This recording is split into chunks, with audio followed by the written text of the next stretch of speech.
Today's my first foray into the world of gravel riding, which seems to be getting more and more popular every day. You see videos about it all over YouTube, so had to give it a try, and our first ride on the gravel is at Lake Minnewaska. Oh wow. Oh wow. You're going to notice that I say the word wow a lot during this ride, and I apologize, but coming from Long Island, we don't have views like this on our rides, so I had to take it all in. Just like last week's video at Sterling State Forest on the mountain bikes, Ryan is our guide for today's ride, and Ryan got us on some pretty nice bikes. I don't have a road bike personally, Zane does, but he didn't bring his, and Ryan has a Cannondale Topstone, and we were able to get 2 more Cannondale Topstones for me and Zane to try out, which was super cool. Oh yeah. Minnewaska Lake is situated within the Shawangum mountain range, which rises 2,000 feet above sea level and has 50 miles of trails for you to bike or hike or walk on. When I say trails, I really mean this place has a lot of footpaths and carriage roads, double track only basically. I'm glad to report though that the double track here is very well groomed, no potholes in sight. This allows for some smooth gravel shredding.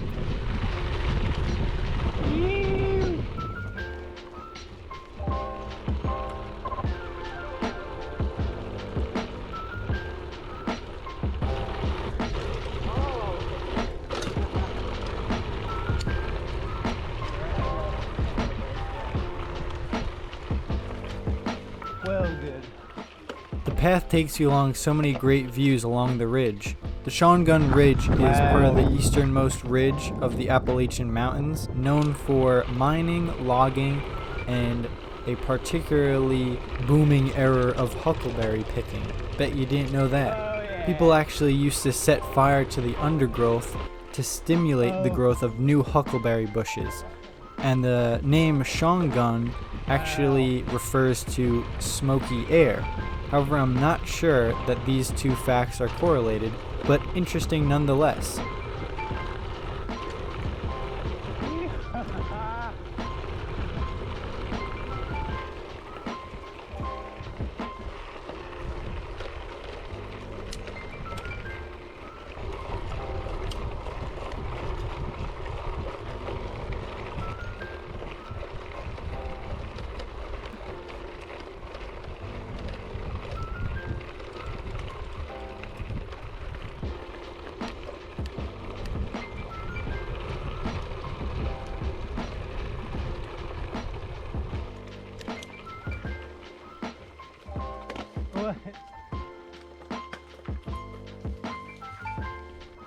Once we passed the lake, we did an out and back where we climbed up to the top of the mountains for a nice lunch break and a great view.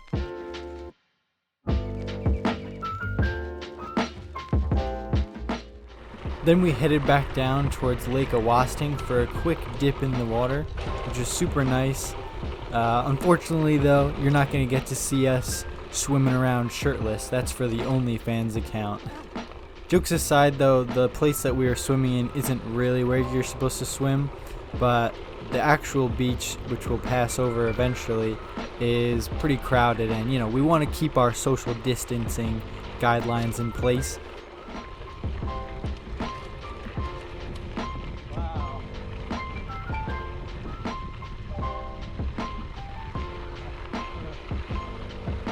This part of the trail next to Lake Awasting was really fun.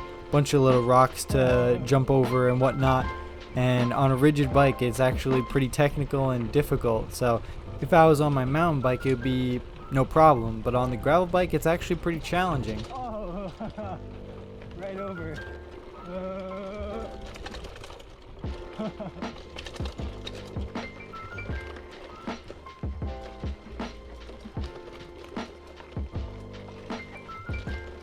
Yes. Oh. Oh.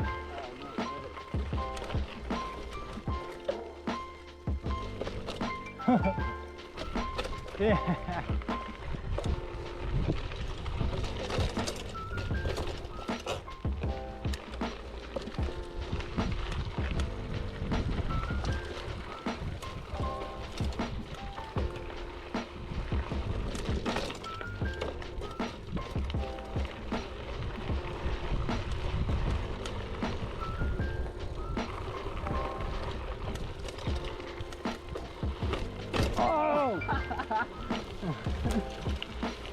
Stomped. Both Lake Awasting and Minnewaska are very acidic, so there's not much wildlife in the water actually. Apparently, someone introduced a golden shiner, which is a common bait fish, into the lakes, and these fish prey on zooplankton quite heavily, and this caused a dramatic decrease in the population, and the zooplankton feed on the algae in the lake, and without the zooplankton, the algae blooms exploded, turning the whole lake green. To help control the golden shiner population, they put in largemouth bass to prey on the shiners. In 2013, there were thousands of golden shiners and hundreds of largemouth bass in Lake Minnewaska, but as of 2014, no shiners have been observed, and the number of bass have increased by 60%. You don't really know what's in the lake right now. This article that I'm getting this information from doesn't seem to have been updated, but the whole wildlife situation in these lakes is pretty interesting.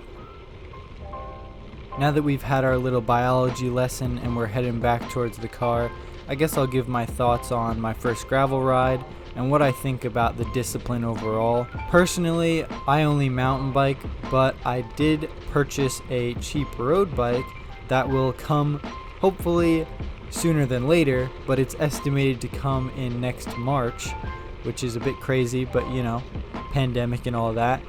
So I just want to mention that because this road bike is definitely able to take some wider tires, similar to a gravel bike. And I think that kind of hints towards my feelings about gravel riding and road riding. I would prefer a road bike that is more versatile and gives you more comfort rather than all-out performance. You know, I ride a mountain bike that's full suspension, so I'm used to kind of losing power for the advantage of comfort, I guess. And comfort kind of reigns supreme when you're trying to go on these adventures that are longer but an easier pace, and especially with a ride like this where we weren't hammering out miles, we were just kind of taking in the views. That was kind of the whole reason that we did this ride, not so that we could get a great workout in. And I think that when I do eventually get my road bike and I want to make it more all-road, I guess, a little bit more gravelly, that's kind of what I want, is more comfort so that I can go out for longer rides. I can still push hard, but I'll be able to handle some big miles. For me personally, I know that I can only afford one type of road-ish bike, and I wouldn't go for a pure gravel bike just yet. I think that you're better off with a modern road bike that can accept some wider tires. But this Cannondale Topstone was super nice, very comfortable, had some nice beefy knobby tires on it, and it was super fun on the gravel, and I really enjoyed this ride. And I hope you enjoyed watching this video. Thanks for watching this video, and remember, stay venture, my friends.